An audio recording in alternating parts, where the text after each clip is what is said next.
Okay, so it's been 2 weeks now or so that I've started my healing the gut process, and I realized that why not document this whole process? It's just in case there's other people out there who are like me and are allergic to practically every food on the planet.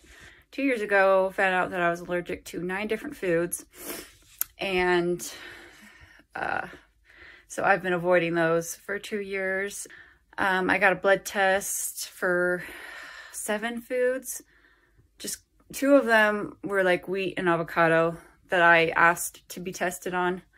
But the other 6 were just kind of like random foods that the doctor also put on the list. And I came back, tested positive for all of those, very high numbers.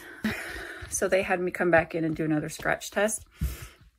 And I found out that I was now allergic to over 30 foods, mostly fruits and nuts.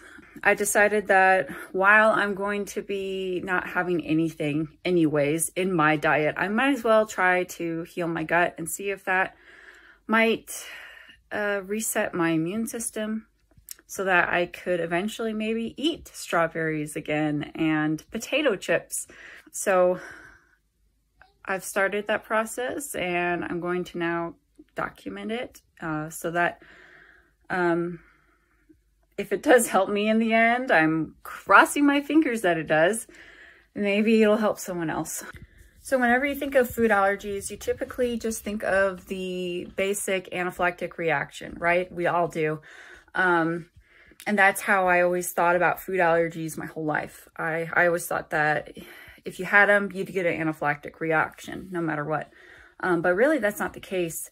My whole life, I think I've been allergic to a lot of foods because I would get colds, mostly sinus infections, probably every season of the year, sometimes twice in the same season. I would always get a sinus infection Christmas break, and then second week in February. I'd also get one in September, and then April, obviously, in the spring. And then I would also get sinus infections sometimes in the summer, and those are not fun. I would be sick for 2 weeks, sometimes 3 or 4.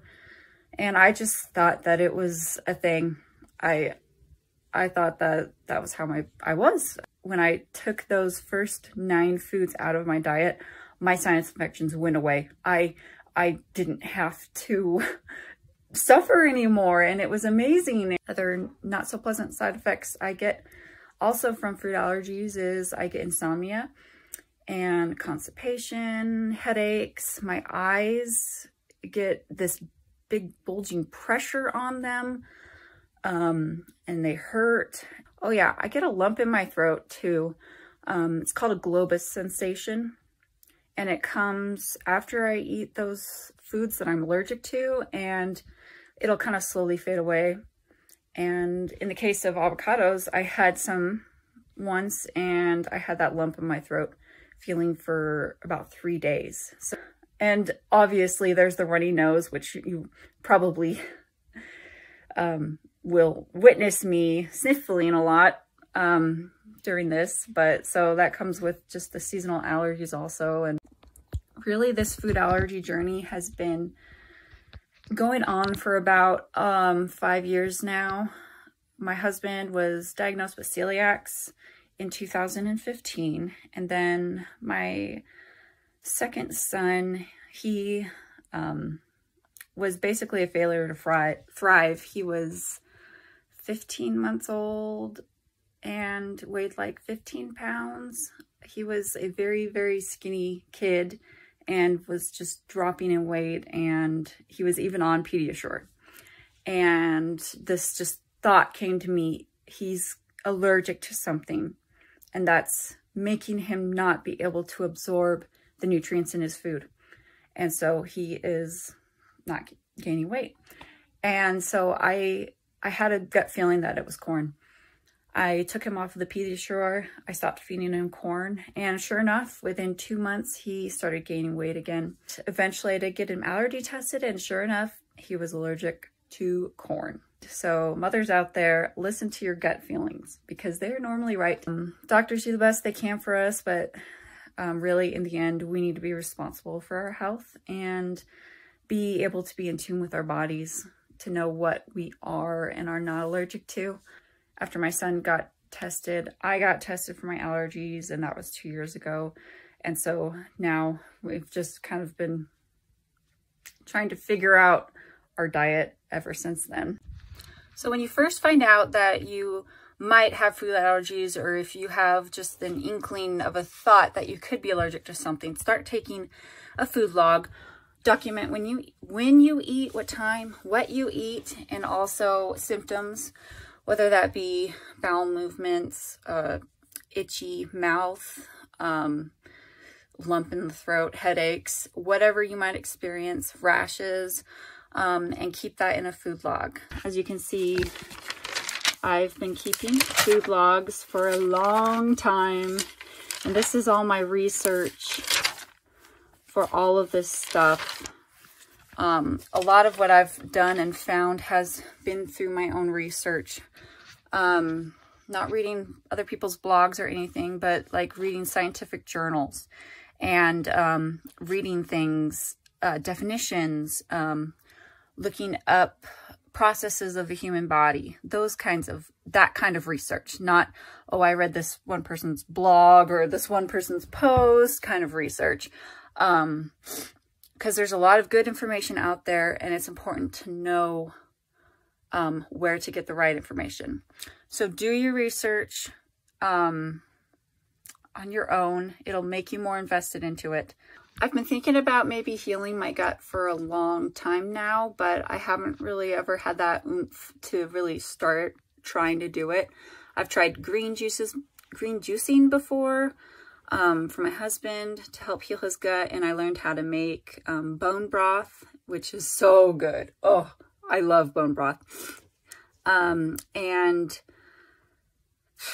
there's a lot of different other things I've tried. Definitely the best has been really going off of sugar. But I've heard about lots of people who have healed their guts, and I spoke with someone a couple weeks ago about her doing it through a homeopathic, holistic specialist. You know, we don't have a ton of money to be able to go and do something like that, so I'm just trying to do it on my own. But if you have the money, definitely go to a homeopathic or holistic doctor who can help give you some guidance and stuff like that. I definitely don't have a PhD or a degree in anything. This is all just kind of me doing my own research, but so far I've been right on a lot of stuff with at least my children. So this person I was talking to, she said that you needed to go off of dairy, sugar. You can eat like fruits and vegetables, obviously meats, eggs, things like that, but also be drinking bone broths and fermented foods. So I started doing sauerkraut, and it really wasn't as bad as I thought it would be. It's been quite an adventure, I'd say. In my research, I tried to look up about how long I need to be doing this restricted diet. And from what I found, a lot of people say it's about 6 months that it takes to help the gut heal itself and get all that bad bacteria out and get the gut lining nice and strong again.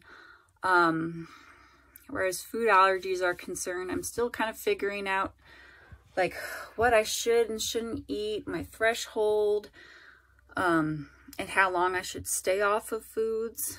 My plan right now is a year, and we'll see how that goes. I've already broken down a few times and had some things that I am quote unquote allergic to, and I didn't die. So I think it might be okay to cheat a few times. It's not like my husband who has celiacs and your body's going to be attacking itself or for a long time. But the symptoms probably last for like 4 days or so until it gets out of your system.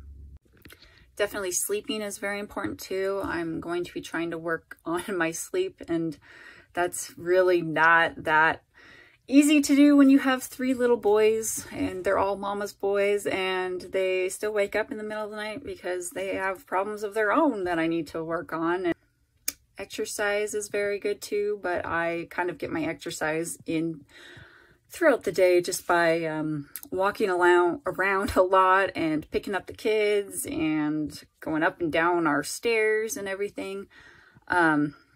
And I'll be drinking lots and lots of water. I pretty much only drink water. So that's pretty much what I'll be doing, the process, and also why I am crazy enough to do all of this. As a recap, I will be avoiding my food allergies, avoiding dairy and sugar, eating fermented foods, drinking plenty of water, taking some probiotics, drinking bone broth, taking vitamin C pills, getting plenty of sleep. I'll be taking Epsom salt baths too, and the water I'll be drinking will be purified water, and I'll drop some trace minerals in it too. From here on out, I'll be giving you updates on how I'm doing every week or so, and if anything changes, as I evaluate my diet and everything, what foods end up not working for me. Let's not let food define who we are and decide what our limits are. Let's beat the system. Let's get rid of our food allergies once and for all and have a normal life. How about you say that again? For real, and you better do it for real and play Legos. Take it from a 4-year-old. That's what life is all about. Yeah, you better do it. And remember, you are more than just a food allergy.